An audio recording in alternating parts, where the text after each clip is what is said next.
Hello বন্ধুরা, আর একটা নতুন ব্লগে তোমাদেরকে স্বাগত। তো এখন তোমাদেরকে দেখাবো বনলতা রিসর্টে ঘুরে পুরো তোমাদেরকে সর্বস্ব দেখাবো। বন্ধুর সঙ্গে কিন্তু স্নান করার পরে আমরা কিন্তু ফ্রেশ ট্রেশ হয়ে সুন্দর একটা রুম নিয়েছিলাম আমরা এখানে কটেজ। দেখতেই পাচ্ছি এই যে আমাদের হচ্ছে এই কটেজের মধ্যে আমরা রয়েছি। আর আমাদের ঠিক সামনেটাই এরকম সুন্দর ফুলের বাগান ছিল। সে এক অসাধারণ ফিলিংস, মানে না গেলে বলে বোঝানো যাবে না। তো বন্ধুর মতো করে এগোচ্ছে আর কথাবার্তা বলছিল আমার সঙ্গে। তো সুন্দর করে কিন্তু আমরা এখন খাওয়া দাওয়ার জায়গায় যাব। খাওয়া দাওয়া অলরেডি করে তারপর আমরা তোমাদেরকে দেখাবো বনলতা রিসর্টটা পুরো ঘুরে। এখনও কিন্তু সুন্দর করে এখানে কাজ হচ্ছে। মনে হয় এখানে আরও অনেক রিসর্ট তৈরি হবে, মানে ছোটো ছোটো ঘর তৈরি হবে। যাই হোক, বন্ধু কিন্তু বোনের মনের কথা সব শেয়ার করে দিল, সেটা আমি নাইবা শোনালাম তোমাদেরকে। তো দেখো, এবার কিন্তু আমরা তোমাদেরকে দেখাবো পুরো সুন্দর করে ঘুরে। তো এই হচ্ছে মানে ঘোড়ার গাড়ি, দেখতেই পাচ্ছ তোমরা। ঘোড়ার গাড়িটা কিন্তু মনে হয় খারাপ হয়ে গেছে, কিন্তু এখানে এখনও 3 থেকে 4টে ঘোড়ার গাড়ি রয়েছে। আর আমার কিন্তু ভীষণ ভালো লাগছে।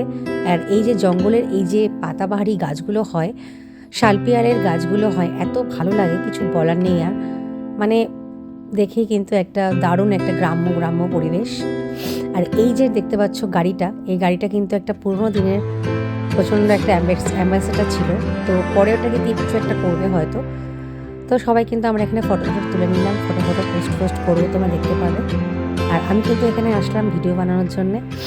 আর তোমাদেরকে দেখাচ্ছি যে গাড়িটা কিন্তু দেখো অনেক পুরনো গাড়ি। পুরনো জিনিসের মূল্য কিন্তু অনেক, মানে অনেক মূল্য হয়। আমরা জানি পুরনো জিনিসে অনেক মূল্য হয়। যেরকম পুরনো চাল ভাতে বাড়ে, সেরকম পুরনো জিনিসের মূল্যও কিন্তু প্রচুর হয়। তো যাই হোক, আমি কিন্তু এরকম একটা সুন্দর কালারের শাড়ি পরেছি, তোমরা দেখতে থাকো। আর এই দেখো ইনু পাখি, সব থেকে বড় এটা কিন্তু ইনু পাখি এই রিসর্টের মধ্যে।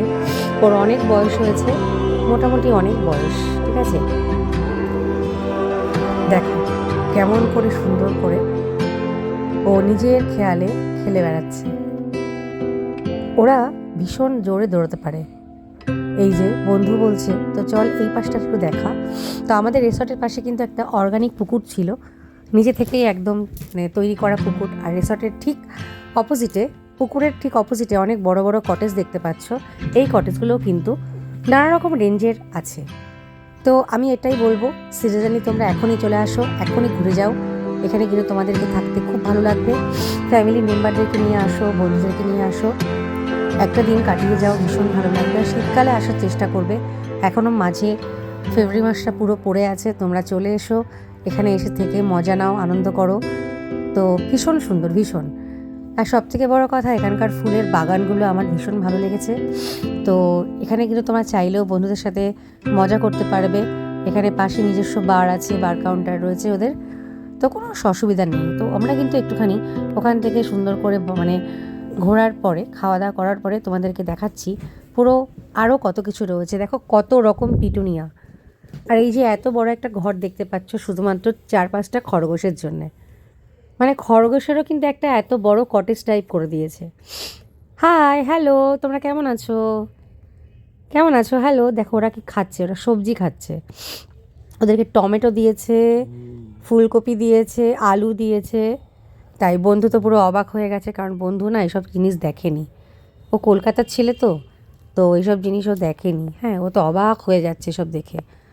তো থাকে টালিগঞ্জ, তো ফিল্ম ইন্ডাস্ট্রিতে কাজবাজ করে আর কি। জানোই তোমরা মোটামুটি যারা আমার ব্লগ দেখো, সাউথ ইন্ডিয়ান হিরো ব্যাপার আর কি ওর মধ্যে আছে। যাই হোক, ওসব কথা ছাড়ো, তোমাদেরকে দেখাই। দেখো কত সুন্দর খড়ের চালা। এটা কিন্তু তৈরি করেছে খড়ের চাল বলে না, তারপরে বিচুলি এসব দিয়ে কিন্তু ঘরটাকে বানিয়েছে।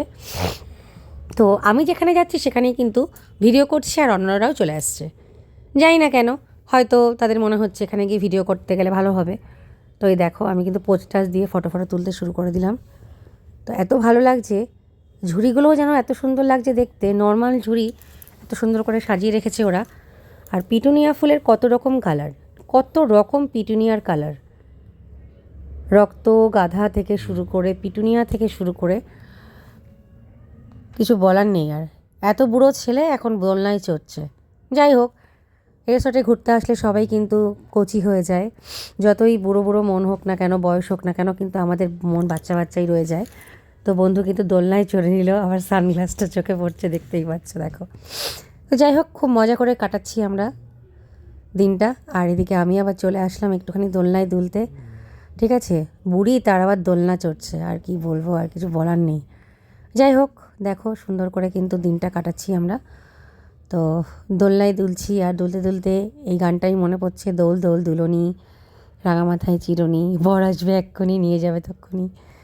যাই হোক দেখো, আর এত ভালো লাগছে, এত ভালো লাগছে, মনে হচ্ছে যেন সেই ছোটোবেলায় গল্পের বইয়ের পড়া, পাঠ্য বইয়ের পড়া সেই মানে ঘরগুলো, গ্রাম্য প্রকৃতির এত সুন্দর করে ফুটিয়ে তুলেছে।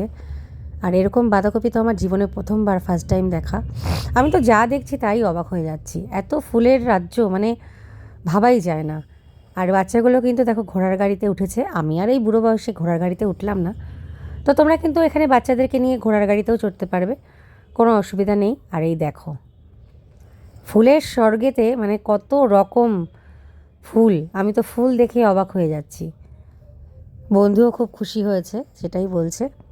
তো এই দেখো ঘোড়ার গাড়ি, ঘোড়ার গাড়ি কিন্তু পুরো রিসর্টটা ঘুরে দেখাবে। তো কত ভাড়া আর সেটা জিজ্ঞাসা করা হয়নি। তো ফটো তুলতে পারো তোমরা, ফটো তোলার জন্য কোনো পয়সা ওরা নেবে না। তো দেখো প্রকৃতি পরিবেশটি কত সুন্দর, এই যে পাহাড়ি থেকে জল বেরোচ্ছে দেখো, দেখতে পাচ্ছ পাহাড়ের ওই যে যাওয়ার রাস্তা, ব্রিজ দেখো, পাহাড়ি ব্রিজ দেখো বন্ধুরা, দেখতে পাচ্ছ জঙ্গলের পাহাড়ি ব্রিজ থেকে কেমন জল পড়ে বেরোচ্ছে দেখো, দেখতে পাচ্ছ পাহাড়ি ঝর্ণা দেখো। একটা পিঠে নিয়ে আমরা, ঠিক আছে খাওয়া যাবে ওখানে।